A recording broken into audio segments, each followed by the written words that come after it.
Hi, this is Mick with Bushcraft. I'm on a hike today at a place called Harbins Park. And we're going to talk about some really nitty-gritty, maybe even some obscene bushcraft topics, including dehydration, including hypothermia and dehydration. Oh my, yes. I'm going to talk about some of my gear that I'm carrying. We're even going to do an in-depth study of one snake. And we're going to talk about snake identification. Those are important topics. Now that it's warm weather, it's May right now here in Georgia, and everything's on the move, including the snakes. So stay with me, and this will be a good one. Okay guys, what I've got with me today is my chest bag that I've talked about before. We'll talk about it a little bit more later. I've got my U.S. government issue hydration system, and I've got my civilian hydration system, and I've got my handy Mora knife. Okay guys, this is my Mora. It came with a normal black plastic sheath. I put a leather cover on it. I also did a little blog post about how I dressed this up a little bit. My Mora is just a very inexpensive knife. It's this little finger guard here. A lot of guys will take a saw and just cut that off. They don't like that. I don't mind it myself, so I've kept using it. This, I got a deal, maybe $10 for this knife. I think maybe even maybe it was less when I bought a 2-pack. I bought my son one, and I've got one. So these are good little knives. They're from our friends in Scandinavia, and they have a big thick spine on them that will throw sparks, and I like it a lot. This is my Mora. There are many like it, but this one is mine. Without my Mora, I am nothing. Without me, my Mora is nothing. So if you want to get all gooey and poetical about a knife, this is a good one to do that with.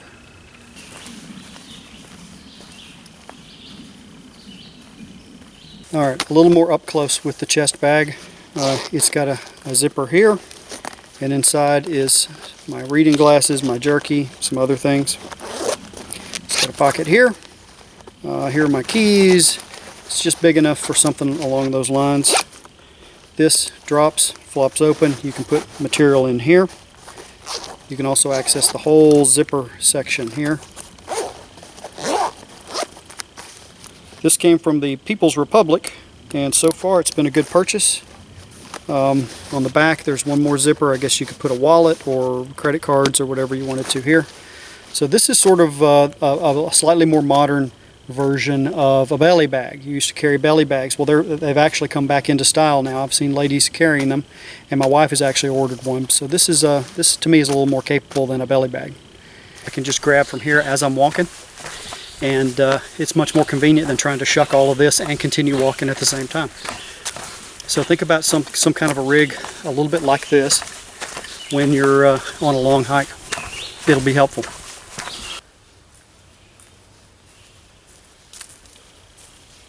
One other thing that I'm carrying with me is my U.S. government issue canteen. Back in the day, these used to be metal, and they were a little more useful when they were metal because you could boil water, right? You could put it right on the coals. These modern ones are plastic, and really you're not expected to do any kind of cooking in this. I suppose you could put hot rocks in here if you needed to. If you could line the bottom with leaves, put water in, and then put hot rocks in the top and boil the water that way. I've seen guys do that in non-metal containers. So that's an option here. Also, this particular carrying case has got a pocket that's empty right now for purification tablets. It also has the internal lining here is felted a little bit, so in the wintertime maybe your canteen won't freeze as quickly. So this is my Batman belt that I'm carrying today with a couple of extra things on it, and this is going to come in handy later. This little hydration system that I've got is really good. I like it a lot. It's got lots of pockets. It's pretty lightweight. It holds a decent sized bladder. They started out back in probably the late 1900s is the first one I got, and it was really nothing more than a pocket and 2 shoulder straps to hold a water bladder, and that was it. Some of the rustic gear, the canvas backpacks that a lot of guys like, I like them too, but they're just not very capable. So pay attention to the capabilities of your equipment and what you're really going to need, because if you don't have a way to carry hydration on your back, you're going to have to carry it another way. So I'm doing it both ways. I've got hydration on my hip and hydration on my back, and both of those are convenient enough. If you're carrying a water skin over your shoulder, that's cool too, but then you've got to decide, well, how much stuff am I going to put on my shoulders? If you're in a very primitive gear where you're carrying a bedroll over your shoulder, you might not be able to have too much more shoulder space to put things on. So pay attention to that when you're deciding what you're going to do.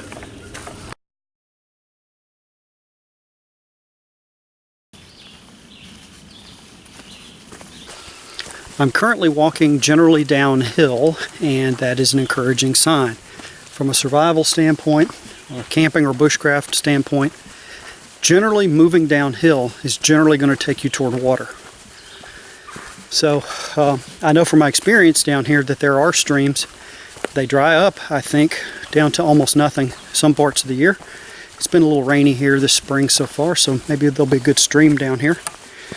I'm okay with water right now, and I don't intend to pump any or purify any today. But when you're hiking and you need water, go downhill. If you're already going downhill, be encouraged. There's the water's down there somewhere. Just keep on going.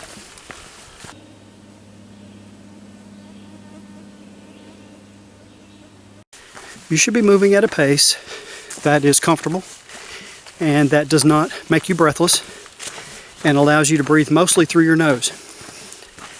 Your body is a wonderful mechanism for conserving water, and water is the main consumable out here that you have to manage. So if you're breathing through your nose, a lot of the moisture and vapor in your breath is able to be trapped and reclaimed by the body. If you're breathing really hard and heavy through your mouth, you're going to lose a lot more moisture that way, and you're going to go through your water faster, and you're going to be potentially in a pickle a little bit faster. Another thing, it's a delicate topic, but I'm not a delicate dude, so I'm going to bring it up.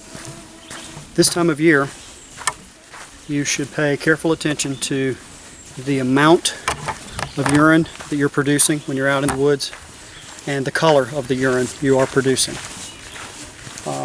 It's real easy for me, and maybe for you, to get busy hiking, taking pictures, yakking to a video camera, and forget to drink water.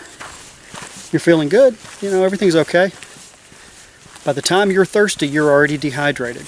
So continue to sip on water, which makes this hydration system very important because it becomes very convenient to just sip along as you go.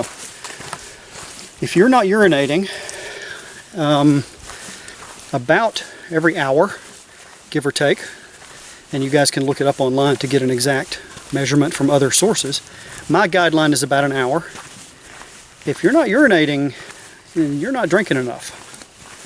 With all the sweating that's going on a long hike, or setting up camp, or doing all the other chores that you do out in the woods, it's real easy to just lose track until you kind of feel a little cotton-mouthy, or you start getting a headache. That's what gets me. I'll start getting a headache, and it'll come on very slowly, and eventually you'll be in a full-blown headache, and you'll be hating life instead of out here enjoying the wilderness. So that was the amount of urine, frequency of urine. The other thing to watch for is the color of your urine.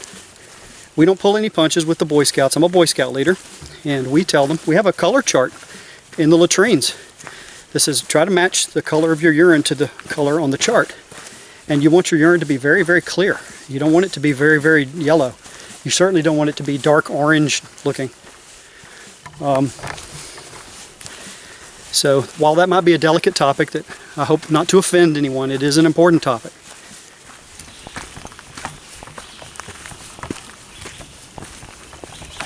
while I try to mitigate risks as much as possible, I've actually taken a little bit of a risk out here today. I've let someone know where I'm going and when I expect to be back. So that part is covered. That way, if I don't show up when I'm supposed to or make contact when I'm supposed to, my contact person can be on alert that maybe I'm in trouble. Now the slight risk that I've taken today, and I think it's very slight, but I'm going to bring it up anyway, is my hypothermia risk. And you're like, what? Hypothermia? It's May in Georgia and I'm sweating profusely. How can I possibly get hypothermia? That's when it's cold, right?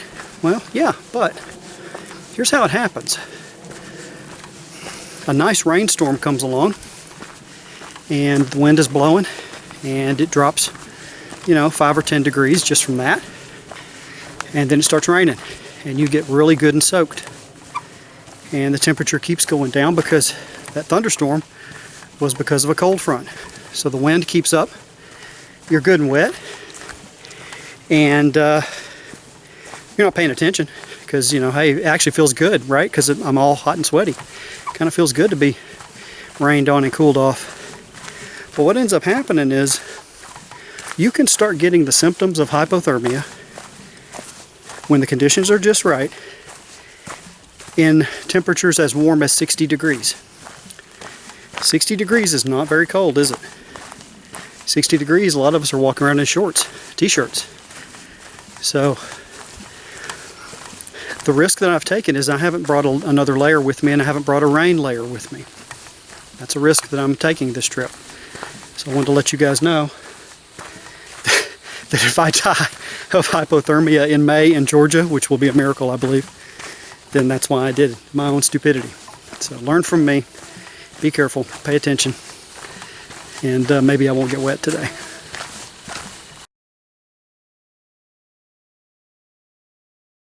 I was walking up this trail and I smelled a very strong, pungent smell that was just like almost like Elmer's glue. I do know that sometimes old rattlesnakes will give off a scent when they're annoyed or upset. This didn't smell like that.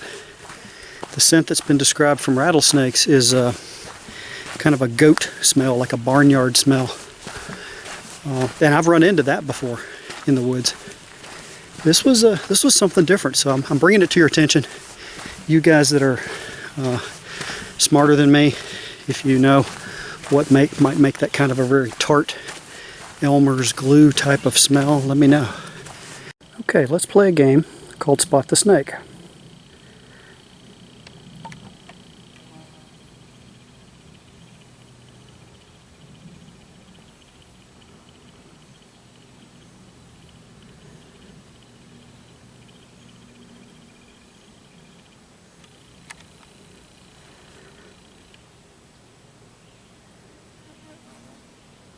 I'm told that there is a special circuit in all human brains that is intended and designed for nothing more than spotting snakes. So that must have been important to our survival in the past, to be able to spot a snake and differentiate it quickly between a snake and a stick, for example, or a vine. And I just, 1 in a million, happened to look off the trail a pretty good distance, at least 4 or 5 feet, maybe 6 feet off the trail. And there he was, as still as an arrow, and straightened out like an arrow too, not moving. So that special circuit in my brain, and you have one like it, kicked right on and I spotted this guy. It's a miracle. Look at his eyes. His eyes are round, and his head is fairly small. Doesn't have room for big poison glands. When you look at a snake's head, the eyes, the shape of the head, those are all important. The color, the patterns on the snake, those are all important in identifying the snake. I don't know this guy's name, but I don't believe he's poisonous based on the signs that I see here. His eyes are round. He doesn't have the extra pits up in his nose. You can see his nostrils there. Poisonous snakes will often have another set of pits in that same area. I don't see one here.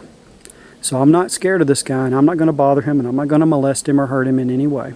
He knows I'm here and he's being very still, and I'm going to go about my business, and I'm going to let him do his. Go about his business. So, this all the way back here is my view of what I saw. Well, this guy's guarding the trail, so I don't know what I'm gonna do.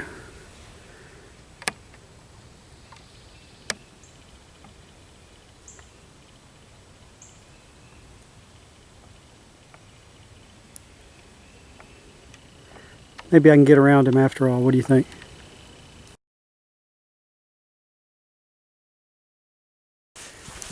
One time I did some time in a military outfit, and it was very, very, very hot, and we had all of our gear on, and I had been drinking, you know, decently, nicely, and I had First Sergeant come over and yell. I don't know why he did this, from across the room, "Sergeant Culp, have you been pissing today?"